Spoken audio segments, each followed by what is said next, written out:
Hey guys, Adam here, the Roof Strategist. This has been a hot topic requested on the channel from feedback from viewers like you, whether that's in the comments or in email. Now, for future videos, email me your suggestions, adam@roofstrategist.com, or drop them in the comments. So let's jump in to how to find and choose the right roofing company to sell for. So whether you're brand new to the industry, or whether maybe you're kicking the tires wanting to get into the industry because you want to increase your earning potential in a field that requires very little training, very little experience, and really high commissions, or you've been in the industry and you're looking for that new company to work for. So before we go into the top questions and the research that you need to do, you need to realize one thing, and that is you will have more offers for people who want to hire you, for roofing companies who want to hire you, than you can choose from. And the reason for that is all roofing companies are always hiring talented salespeople and hungry people like you to sell for them. So you are in the place of power. You have a position of authority to get choosy. And here's the top areas that I think you need to research to find that right roofing company. Because what you will find out is there are people who are in this industry and they end up with a company who's not so great, maybe doesn't pay them, doesn't fulfill on their promises, doesn't provide training. And I'm going to help you avoid all those mistakes and find a right company to call home for a long time. Here's where you need to start.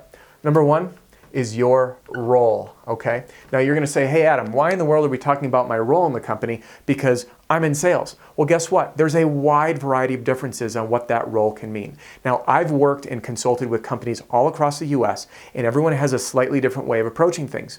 Some companies are gonna require the salesperson, which is you, to handle generating their leads. That means going door to door and door knocking, maybe using direct mail, networking, getting referrals. You are required to generate your own leads and your own business. Other companies are going to provide those leads for you and keep you in a position where you're showing up to set appointments and all you're doing is selling and you're not worrying about the lead gen. So that's two very different roles, okay? So that's the front end. Now what happens after the sale? Some companies are going to require you, the salesperson, to do the paperwork, to meet with the insurance company, to put together the build order that goes to the supplier so the material shows up on site, to the labor order that's going to the crew so they show up, all the way down to the insurance paperwork and supplementing the job for maximum profitability. That's the negotiating with the insurance company on how that roof should be paid out based on the damage that's there and how the install needs to take place. So here's the key things broken down in a simple package. Number one, are you handling self-generated leads or are leads provided to you? Okay. Number two, are you in charge of processing the job and production, the order form, handling production, showing up on site, or is there a production team on site? So getting a clear picture on this will help you decide what you're comfortable with. Now, most companies will have the salesperson self-generate leads. They're going to be handling the adjuster appointment and then some portion of production putting together the build orders. But depending on what your role is will impact your commission, which is the next piece. So first, identify your key role and what your responsibilities are. And I'm going to write that down. Role and responsibilities, because these differ. And again, responsibilities. Yeah, close enough, right? Trying to write and talk at the same time. So if you are only going there and with set appointments and selling, your day is going to be very different than if you're handling the whole thing. So it's really important for you to get a clear grasp on this out of the gate. All right, next thing is the most fun part, and that's commissions. Every company pays differently. I'm going to give you a high level on what this looks like. Some companies are going to do commission only, okay? Others are going to do a little base pay plus commission. What's most important is for you to identify your top end earning potential. And I'm going to show you the two different commission structures that are in place. We have commission structure one, which is a percentage of sales, okay? Now, I'll give you an example, $10,000 sale, 10K, with a 10% commission is going to be $1,000 commission, 1K per sale, okay? So that's a percentage off the top. So if you sell $1 million in a year, you're going to make $100,000. Very plain and simple. You're just in charge of generating new business. You get paid off the top line, okay? The second channel for this is a percentage of profit, okay? So if you are in charge of selling the job, supplementing the job, showing up on site, upsells, all the fun stuff on the back end of the sale to maximize profitability, you get paid a percentage of profit. So the way most companies do it is they'll have the top sale, which is $10,000, and they're going to subtract all the costs associated with that sale. So for this conversation, these numbers Every market is different. Labor costs, material costs are different. I'm going to go on just an easy number to work with for the math's sake, so disclaimer there. So let's say the job costs $7,000 to produce. So that's material, labor, everything, okay? $7,000 to produce. That leaves the company with $3,000 profit. So most companies will pay anywhere between 35 or 30% and 50% of profit depending on the sales rep's production volume. So if you're getting a 40%, for example, profit sharing commission, your average commission on this sale is $1,200. So you have $1,200 on this model and $1,000 on this model. Well, naturally you're saying, well, I'd rather have the 200 extra bucks. But here's the thing, depending on your role and responsibility, you're going to either have to do a lot more work by putting together a material order form, showing up the day that the roof is installed, which by the way is a great sales opportunity to knock doors, use the information in my Roofing Sales Accelerator marketing pack and the scripts to canvas the area. I call it my 12-pack generator. It's in the marketing pack. Link is in the description. Check it out. So this is a great chance, again, to make more sales, but it takes more time. So you're going to be earning more per job, but it will take longer. So it's important for you to understand your role and responsibility and how that might play into your commissions. Now, it's always great to ask, what is your top sales reps earning and what can I expect to earn? You want an average in your first year, second year, and third year.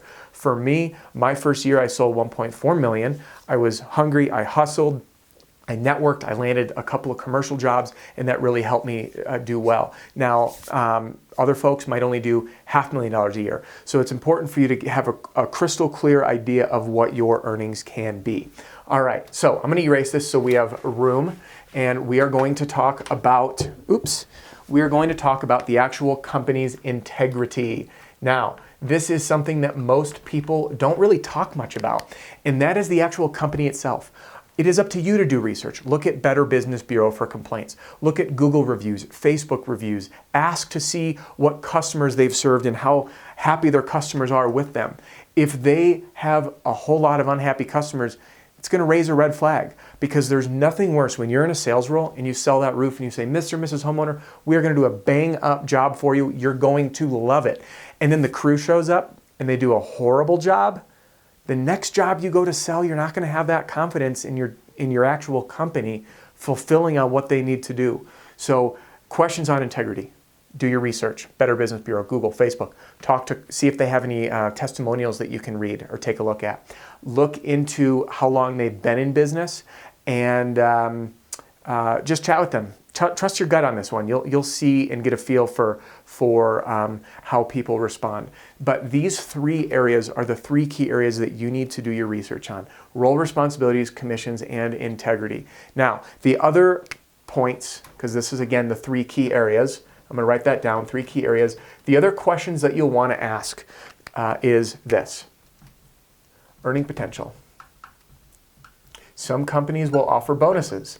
Some will say, hey, if you do $1 million a year, for us, if someone hit $1 million a year, they got a $10,000 check at the end of the year. We gave it away at a Christmas party. It was really cool. So you want to talk about earning potential and bonuses. Maybe one day you want to become a sales manager. So growth within the company is an important piece. Growth and roles. So if you're doing well, maybe you'll become a team lead. Some companies have team leaders. So that's another key thing if you want a place to call home for a long time. And most importantly is training and support. Some companies are going to do things like this. And this is how I got trained, by the way, where you sit down in the back office, like here's a shingle board and here's a 3-tab, here's a dimensional, go sell. That was my training, and I figured it out on my own. Other companies have a very structured training to bring you up to speed, to teach you the lingo, to teach you about the roofing systems, to teach you what to look for. And sometimes you're going to have maybe a sales leader or your sales manager ride along with you, or you do some shadowing. So you really want to talk about training and support to get up to speed on their systems so you're not left high and dry. And most importantly, and I'm going to write this one in blue, is trust your gut, okay? Now, everyone knows what that means. Trust your gut, trust your intuition, listen to your heart, listen to those signals that are coming up to your brain that you're not quite thinking about cognitively. If you have a weird feeling about someone, or they're doing things unethically, if they're giving away deductibles, if they mention any slimy business. Now, I sat down in an interview, and the guy who was interviewing me in the interview told me that when an adjuster isn't looking, he'll add an extra foot or 2 per measurement on the sketch that he hands the adjuster to try to increase the square footage to get paid more. I hear stealing and unethical, lack of integrity. I did not work for them. I saw their signs up. I wanted nothing to do with a company that operated that way. So trust your gut. Find out your roles and responsibilities, understand your commissions and incentive structures, and make sure that company has integrity. And again, find out your earning potential and bonuses on the past. Look at the growth and roles in the organization and find out if you have training and support. And most importantly, trust your gut. So here's what you're going to do next. Click like, drop those comments about finding the questions that you need to ask. If there's anything I missed, put it in the comments. And if you are new to the industry, I encourage you to check out my Roofing Sales Accelerator Marketing Pack. There's a description, a link in the description below. You click download, you're going to get all my marketing material. You just plug in your name and information, click print, and you'll be using my stuff right away. It's incredibly affordable. I have a no BS money back guarantee. You have issues, you email, I respond personally. I'll take care of you. That's all for this video. We'll see you on the next one.